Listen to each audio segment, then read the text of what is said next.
Hey, good morning, cosmic travelers, and welcome to Belief is Not Required. I'm Quan Tracy Cherry, and we got a new moon in Virgo very early Saturday morning at 1:07 a.m. on the 23rd, Central Daylight. So, what does this mean? Well, new moons represent beginnings, the sun and the moon and the earth all align. You know this, and it's in Virgo, and Virgo is ruled by Mercury. Just like Gemini is ruled by Mercury, but Virgo's an earth sign. So it's the embodiment of service. Whereas Gemini has to talk with his hands, Virgo is saying, okay, all of that is fine, but what are you going to do? What's the practical way that you don't let the perfectionism, Virgo's an earth sign, so the perfectionism is in the process. So Merlin, magician, said, whenever you lie, you kill a part of yourself. Now I'm paraphrasing. And we all have trauma. We all have wounds which cause us to lie, to be dishonest with each other. But the Aquarius age, much like artificial intelligence and television of the middle of the 20th century, AI is here to stay, people. So that means transparency rules. Let me repeat, transparency rules. So if you're being dishonest based on trauma, based on fear, based on shame, we gonna know it. Our authentic intelligence and our multidimensional, fourth dimensional hearts are going to feel it. So, for this new moon, the fact that it's exactly 90 degrees away from Uranus and Gemini, and maybe I buried the lead, basically since July 7th, Uranus moved into Mercury ruled Gemini. So if you've been bemoaning, oh, my life, FML, fuck my life, fuck my life, fuck my life, instead of LML, love my life, or a mixture of both, right? Mixture of loving and fucking my life. All puns intended. My point, or a cosmic point, is the more honest you are with yourself. Breathe it in, because Mercury was the mythological god of business people and thieves and liars. All right, so it's the mind that manipulates information, as this lawyer talks about. Lawyer, liar. I mean, come on, this is not deep, and yet it is, right? So what I'm going to do today is pull a tarot card to pull in the right hemisphere for each sign, and I'm definitely going to start with the Mercury ruled ones, with Virgo and Gemini. The card for uh, Virgo is the King of Wands. Now, King, Shaman, it's the mastery of the wand. So, the mastery of the spark. You just don't light fires everywhere. And if you do, have an extinguisher or bring your water friend along. So, King, Shaman of Wands, Virgo, this is about your ability to lean into your creativity. How often do you say, oh, I'm not creative? And we're not talking about writing an aria or being Pablo Picasso. We're just talking about being adaptable in the spirit that you come to all situations. Each situation is unique, Virgo. Gemini, I'm going to go 3 cards down, and your card is the Ace of Cups. So you have the ability to integrate or channel divine love. Aces represent gifts in the tarot deck, and the cups are akin to the Holy Grail, or to maybe go a second round. So it's the aspect of really understanding the boundless and unquantifiable nature of love. Yep, love in the little things. Love is all around, a la Mary Tyler Moore. You get it. You beautiful twins and that interplay of light and darkness. All right, I'm going to cut the deck for Aquarius because you've got a strong connection to Mercury too. And the card I give for you is the Queen of Wands. So queens represent the heart of the tarot deck.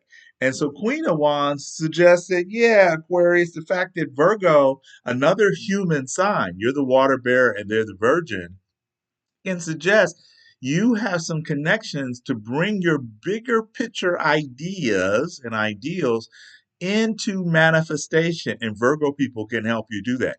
But your key, Aquarius, is humility.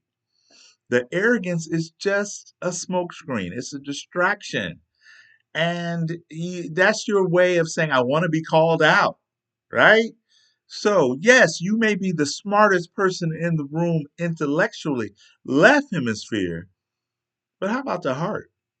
All right, after Aquarius, we're going to go with another air sign, Libra. And Libra, you are, I'm just going to go 8 cards down for you because I like the number 8 for energy and matter. And you kind of like everything to come out equal and balanced. So the 8th card for you, is the 8 of Wands, which in the Gene Keys deck, the 8 of Wands goes to the dragonfly, one of my favorite insects. Been around 180,000, 80 million years. They represent the power of light, and we're all beings of light. We're here from the light. So you Libra, 8 of Wands is setting intention, and in our raw material, this is intention week. So basically, that energy balance between spirit and matter, the 8, and the wand, set your intention and just hold on because the ride is gonna speed up. And it doesn't have to be a bumpy ride, you know, or even a hell of a one. Just knowing the more you keep your center, Libra, your equilibrium, the more harmony just surrounds you as a state of being. And I'm going to go 5 cards down for Aries, your complementary sign, Libra, for how this new moon in Virgo is going to help you. And you get the 6 of Cups. And the 6 of Cups is just the joy, Aries, that you really don't know any enemies unless you create them through taking such a detailed nuclear kind of explosion in the present moment where you don't even stop, pause, breathe, a la our raw material. You don't even stop, pause, and breathe to consider other perspectives. We love that about you, but we also kind of go like, okay, Aries, cool your jets. And so the 6 of Cups is bringing in a Scorpio joy, a sense of the otter, and we can go into, bears and otters and, in terms of sexual roles.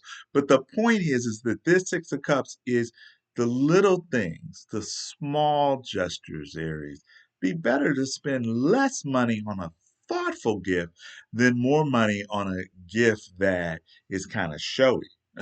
Simple is best, less is more.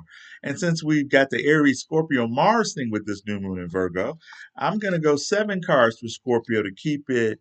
Scorpio is the level in our raw material, which, by the way, is beginning astrology in our raw material, the embodiment of astrology, starting this fall equinox. So we'll be presenting more information about that as we go forward. So the Scorpio energy, which is a beginning at about 8 minutes, the card for you, the 8th sign, 8th minute, is the page or daughter of Pentacles.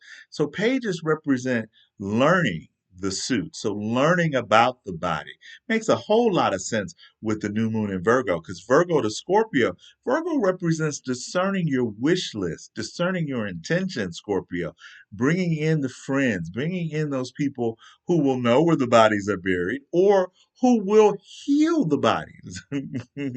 So, Scorpio, make that wish list intentional and share it with people you trust.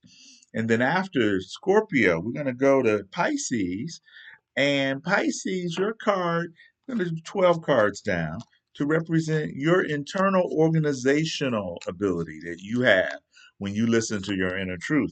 And your 12th card is the 4 of Pentacles. And what that indicates for you is the ability to conserve your resources, Pisces. And we go into resource week in our raw material next Friday, the 30th or the 29th of August. So use these next several days, Pisces, to really set your intention about how you want to give and receive on a resourceful level and not splitting the spiritual and material worlds as if they don't exist as a code.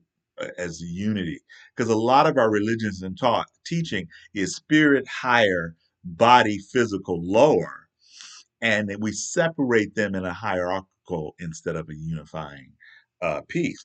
And so after Pisces, we've got to go to Cancer.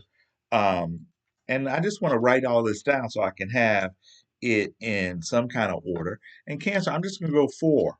because you're the fourth sign, and your card is the Nine of Wands. So we got some fire and water, Cancer, and basically, what your thing is for this new moon, Virgo being a sister, cousin, intellectually compatible sign to you, when you get emotive and the front lobe goes off, executive reasoning, Virgo comes in and talks you off the cliff or talks you off the ledge.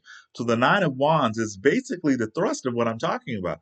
Our trauma creates dishonesty, which keeps us from having the type of intimacy we really want with others.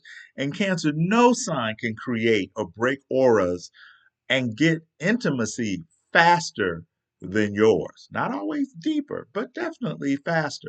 So use this new moon to be transparent about your emotional needs, pausing and breathing, our raw material, astro, our raw material, really being able to understand that you may not know what other people need without actually pausing and taking that time. Now I'm going to go to Taurus because you're on that other side of the Cancer Virgo. And Taurus, what a Virgo new moon does for you is keep you honest about your needs for joy, your needs for play, your needs to take that recreational criticism and turn it back in on yourself. Let us know what kind of internal work you've been doing, Taurus.